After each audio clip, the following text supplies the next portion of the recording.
नमस्कार, भारत होम्योपैथी के YouTube channel पर आपका स्वागत है। और आज इस वीडियो में हम बात करने वाले हैं पाल्मोप्लांटर सोराइसिस कैसे शुरू होता है और इसके लक्षण क्या हैं, साथ ही साथ इसके इलाज के बारे में भी बात करेंगे। तो वीडियो को एंड तक देखिएगा और अगर आप चैनल पर नए हैं तो चैनल को अभी सब्सक्राइब कर लीजिएगा, क्योंकि इस चैनल पर हम हर हफ्ते सोराइसिस से जुड़ी जानकारी लेकर आते हैं जो आपके लिए बहुत ही फायदेमंद हो सकती है। तो चलिए वीडियो में आगे बढ़ते हैं और जानते हैं पाल्मोप्लांटर सोराइसिस कैसे शुरू होता है।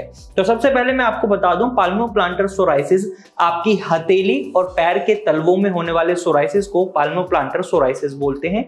यह भी एक ऑटो इम्यून डिसऑर्डर है, यानी इसकी शुरुआत भी ऑटो इम्यून डिसऑर्डर की तरह से ही होती है, जब आपका इम्यून सिस्टम हाइपर एक्टिव होकर आपके शरीर में स्किन सेल टर्नओवर टाइम को कम कर देता है। तो इसकी वजह से आप पाल्मोप्लांटर सोराइसिस से सफर कर सकते हैं। आपके बॉडी के बस पाल्म पर और सोल ऑफ द फीट पर ही यहां पर आपका इम्यून सिस्टम अटैक करता है और इसी वजह से आपको आपकी बॉडी के इन्हीं बॉडी पार्ट्स पर सोराइसिस दिखाई देता है, जिसको हम पाल्मोप्लांटर सोराइसिस बोलते हैं। इसकी शुरुआत ऑटो इम्यून डिसऑर्डर से होती है। साथ ही साथ इसके कुछ ट्रिगर्स हो सकते हैं, जैसे स्मोकिंग, स्ट्रेस का बहुत लेना, अल्कोहल कंजप्शन, बहुत ज्यादा जंक फूड खाना या ठंडी गर्म चीजें एक साथ खा लेना या नमकीन और मीठी चीजें एक साथ खा लेना। ये सारी चीजें कई बार पाल्मोप्लांटर सोराइसिस बनाने का कारण बन सकती हैं और उसकी शुरुआत का कारण बन सकती हैं।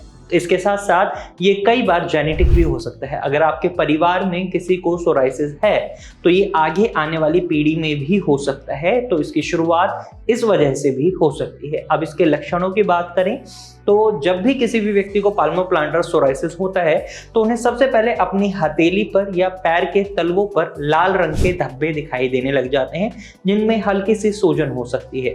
वहीं दूसरे लक्षण की हम बात करें तो ये होता है स्केलिंग और पपड़ी, यानी आपके हाथ की जो त्वचा है हथेली की और पैर की, वो मोटी हो जाती है, पपड़ीदार हो जाती है और झड़ने लगती है।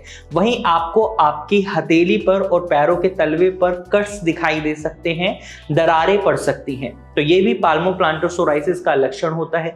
कई बार हाथों की हथेली और पैरों के तलवे में पस भर जाती है, जिसकी वजह से पेशेंट को डेली बेसिस पर जो काम करने होते हैं वो नहीं कर पाता। नॉर्मल वॉकिंग नहीं कर पाता, हाथों से मूवमेंट नहीं कर पाता, क्योंकि हाथों की हथेली में पस भरा होता है। तो ये भी एक लक्षण माना जाता है पाल्मोप्लांटर सोराइसिस का। वहीं अगले लक्षण की अगर हम बात करें तो आपको आपकी हथेली में और पैरों के तलवे में बहुत ज्यादा खुजली और जलन महसूस हो सकती है। वहीं नाखूनों की मदद से भी आप पता लगा सकते हैं कि ये पाल्मोप्लांटर सोराइसिस है या नहीं। आपके नाखूनों की शेप बदल जाती है, उनमें गड्ढे पड़ जाते हैं। तो ये कुछ लक्षण रहते हैं पाल्मोप्लांटर सोराइसिस के। अगर आपको भी ये लक्षण दिखाई दे रहे हैं तो हो सकता है आप पाल्मोप्लांटर सोराइसिस से सफर कर रहे हैं। तो ऐसे में देर बिल्कुल ना करें, तुरंत ही इसका ट्रीटमेंट लें, क्योंकि इसे ठीक किया जा सकता है। घर पर आप कुछ घरेलू उपचार की मदद से भी रिलीफ ले सकते हैं। इसके लिए हमने ऑलरेडी कई वीडियोस बनाई हैं, आप उन वीडियोस को भी देख सकते हैं। और अगर आप भारत होम्योपैथी से अपना ट्रीटमेंट शुरू करवाना चाहते हैं तो स्क्रीन पर दिए गए नंबर पर आप कॉल कर सकते हैं और भारत होम्योपैथी डॉक्टर टीम से एडवाइस ले सकते हैं। आज के वीडियो में सिर्फ इतना ही, फिर मिलेंगे नई वीडियो के साथ। तब तक के लिए धन्यवाद।